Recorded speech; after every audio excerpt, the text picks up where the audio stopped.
उनको रिलैक्स करने के लिए रेगुलर एक्सरसाइज करना बहुत जरूरी है, जो काफी हद तक बैक की प्रॉब्लम को सॉल्व करती है। रेगुलरली स्लोली वो एक्सरसाइज स्टार्ट करें। रेगुलर एक्सरसाइज करने से, फिजियोथेरेपी कंसल्टेशन करने से काफी इंप्रूवमेंट हो जाती है। जो प्रोटीन्स होती हैं that helps in the muscles, and calcium is because of which will make your bone strong.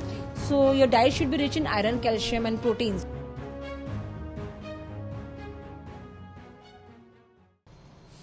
Punjab Kesari देख रहे सभी दर्शकों का मैं कविशा अरोड़ा बहुत बहुत स्वागत करती हूँ। दर्शकों, विमेन हेल्थ को लेकर कई ऐसी चीजें हैं जो अनदेखी हो जाती हैं, और इसी को लेकर आज हमारे साथ जुड़ रही हैं डॉक्टर मोनिका महेश्वरी, जो कि गायनेकोलॉजिस्ट हैं एंड ऑब्स्टेट्रिशियन भी हैं। सो बहुत बहुत स्वागत है आपका पंजाब केसरी पर। Thank you sir. मैम, अगर हम बात करें प्रेगनेंसी में, तो प्रेगनेंसी में अक्सर महिलाओं को बहुत सारी दिक्कतों का सामना करना पड़ता है, और मोस्ट कॉमनली देखा जाता है बैकएक का जो इश्यू है अक्सर आ जाता है। जानना चाहूंगी ये बैकएक का इश्यू क्यों आता है?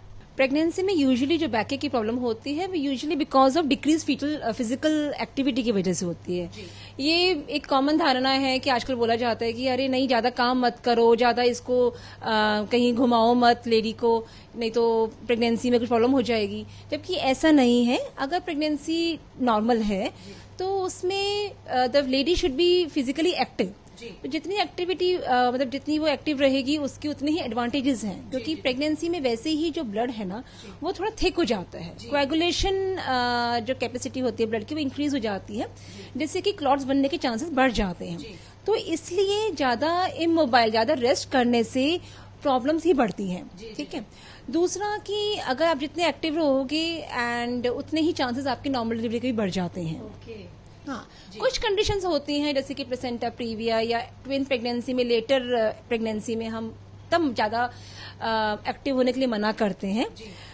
But otherwise the lady should be physically active and she should exercise regularly. बहुत जरूरी है कि प्रेगनेंसी में वो एक्सरसाइज करे, क्योंकि जैसे जैसे प्रेगनेंसी एडवांस करती है, पीछे की बैक की जो मसल्स होती है ना, वो because of change in the posture of the spine, वो बैक की मसल्स थोड़ी टॉट हो जाती हैं, स्टिफ हो जाती हैं। तो उनको रिलैक्स करने के लिए रेगुलर एक्सरसाइज करना बहुत जरूरी है, जो काफी हद तक बैक की प्रॉब्लम को सॉल्व करती है। सो सबसे पहले तो अगर आपके फैमिली में कोई भी प्रेग्नेंट है तो उसे बिल्कुल पेशेंट की तरह डील मत कीजिए।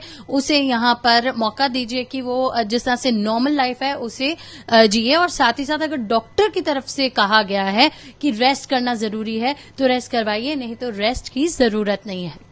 सो मैम, वैसे भी pregnancy is not a disease, it's a normal physiological process which is a women is going through. तो ये एक बीमारी तो है ही नहीं। Let her enjoy the 9 months of pregnancy. जी, बिल्कुल बिल्कुल। सो ये 9 months जो होते हैं यादगार बनाइए, ना कि एक बीमारी की तरह बिताइए। और इसके बाद मैम मैं जानना चाहूंगी कि अगर जिस तरह से आपने बताया कि लैक ऑफ फिजिकल एक्टिविटी की वजह से अगर इस तरह से कुछ हो जाता है तो फिर उसके बाद क्या करें? अगर बैकएक शुरू हो ही गई है तो क्या करना चाहिए?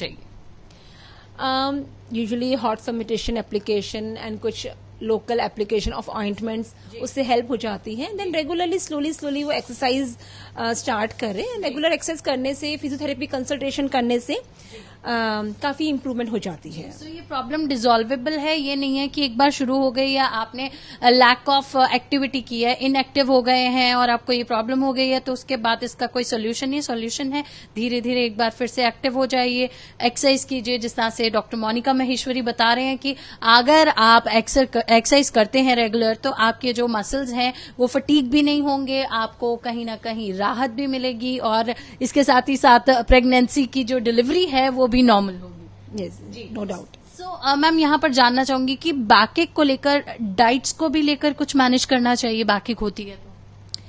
देखिए, यूजुअली जो बैकएक हो रही है because of the muscles fast की वजह से हो रही है। एंड डाइट वैसे भी प्रेगनेंसी में कहते हैं diet should be rich in iron, calcium and proteins.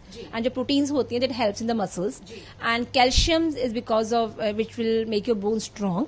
So your diet should be rich in iron, calcium and protein. So basically मैं बोलती हूँ अपने पेशेंट्स को कि your diet should be rich in fruits, vegetables, dal, pulses, milk, curd, and you should have all these things. तो यहाँ पर आपको बताया कि कारण क्या है बैक एक के प्रेगनेंसी में, साथ ही साथ बताया किस तरह से इसे डिसॉल्व किया जा सकता है और किस तरह की डाइट जो है, रिच डाइट है, आपको ये बैक एक की प्रॉब्लम से बचा सकती है।